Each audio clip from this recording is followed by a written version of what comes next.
You can be in a room full of people and still feel completely alone. I know because I've been there. And if you're watching this right now, chances are you have too. Here's what nobody tells you about loneliness. It's not about being alone. It's about feeling disconnected. And that's a completely different problem that requires a completely different solution. The loneliest people I know have hundreds of friends on social media. They go to parties every weekend. They're constantly surrounded by others. But inside, they feel empty. Why does this happen? Because we've confused connection with presence. We think being around people means we're connected to them. But connection requires something deeper. Something most of us have forgotten how to create. Let me share something that changed my entire perspective on this. Loneliness isn't a problem with your circumstances. It's a problem with how you relate to yourself and others. And once you understand this, everything changes.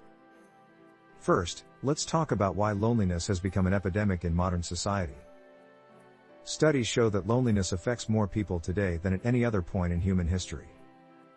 We're more connected than ever through technology, yet we feel more isolated than ever before. The paradox is striking. We have smartphones that keep us in constant contact with others.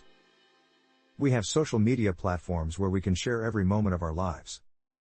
We have video calls that let us see people across the world instantly. Yet loneliness rates keep climbing. Here's what researchers have discovered. Digital connection creates the illusion of intimacy without the substance. When you scroll through social media, your brain registers social activity. But it doesn't satisfy your deep need for genuine human connection. Think about your last meaningful conversation. Not a quick text exchange. Not a comment on someone's post.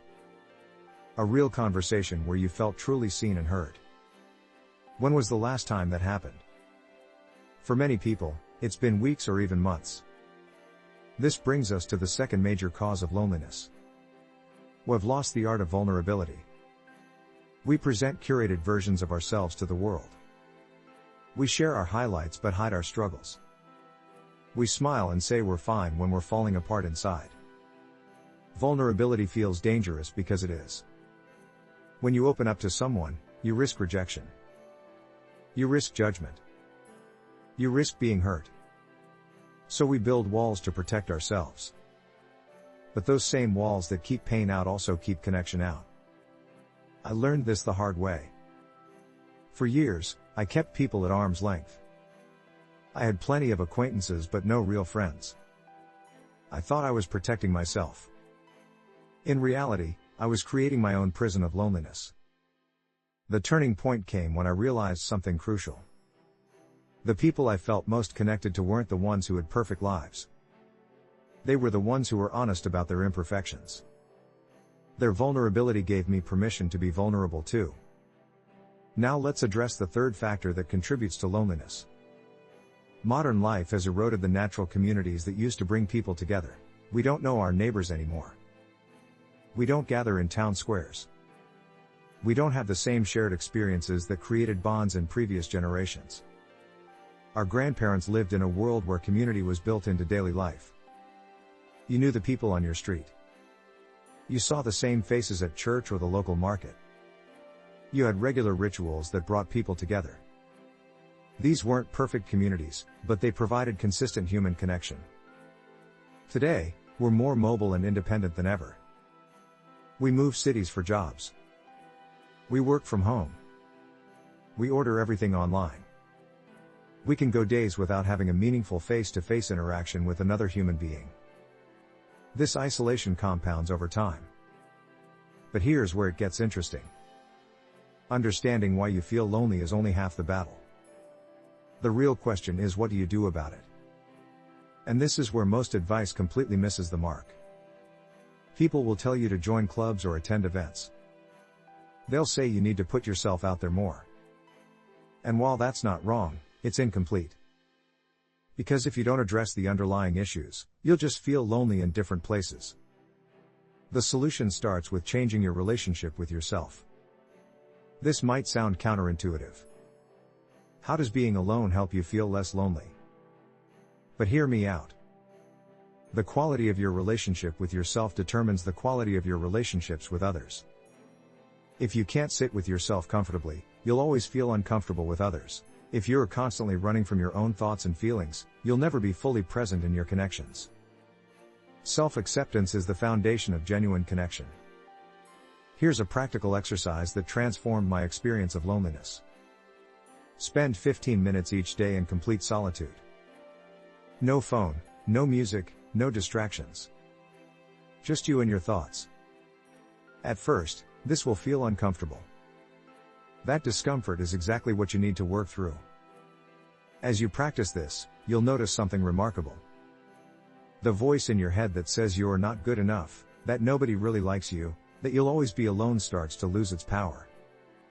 You begin to see these thoughts for what they are. Just thoughts, not facts. Once you've built a stronger relationship with yourself, you're ready for the next step. Creating authentic connections with others. This requires a complete shift in how you approach relationships. Instead of trying to be liked, focus on being genuine. Instead of seeking approval, offer understanding. Start small. The next time someone asks how you're doing, give them a real answer. Not a deep trauma dump, but something honest. Say you're having a tough week. Mention that you're feeling stressed about something. See what happens. You might be surprised by how people respond. Most people are starving for real connection too. When you show up authentically, you give others permission to do the same. This creates a positive feedback loop. Authenticity breeds authenticity. Vulnerability invites vulnerability. Connection deepens naturally.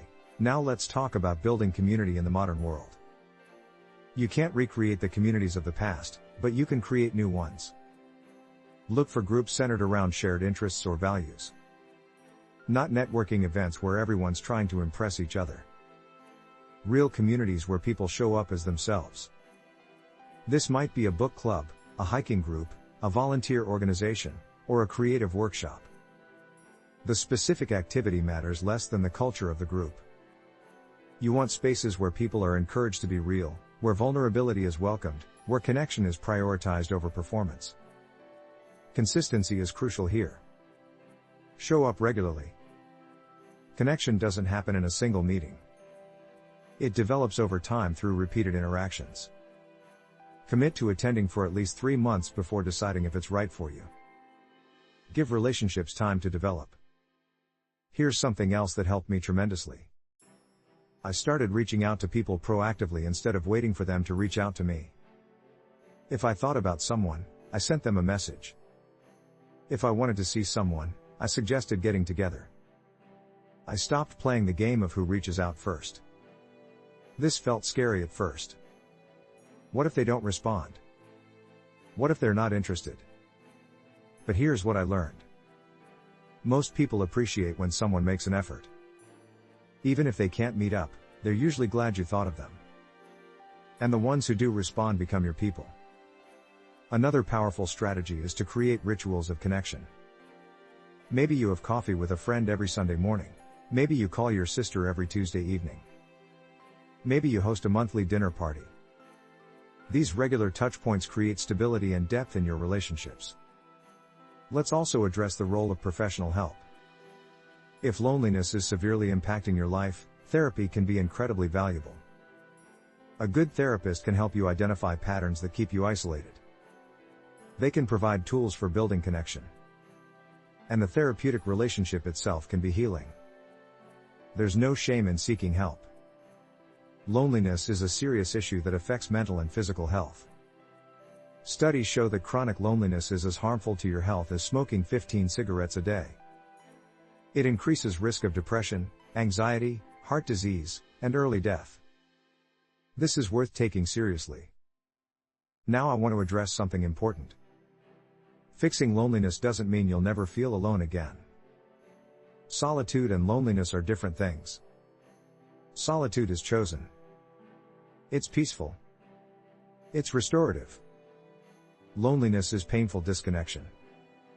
The goal isn't to eliminate alone time. It's to transform your relationship with it. As you work on these strategies, be patient with yourself. Connection takes time to build. You won't go from lonely to surrounded by deep friendships overnight. Progress might feel slow. There will be setbacks. Some attempts at connection won't work out. That's normal. Keep going. One final thought that I want to leave you with. Your loneliness is not a character flaw. It's not evidence that something is wrong with you. It's a signal that you need connection, just like hunger is a signal that you need food. Listen to that signal. Honor it. And take action to meet that need. You deserve to feel connected. You deserve to have people in your life who really know you. You deserve to belong. And with consistent effort and the right approach, you can create the connections you are longing for. It starts with a single step. Reach out to one person today. Be honest with them. See what happens. You might be surprised by what unfolds.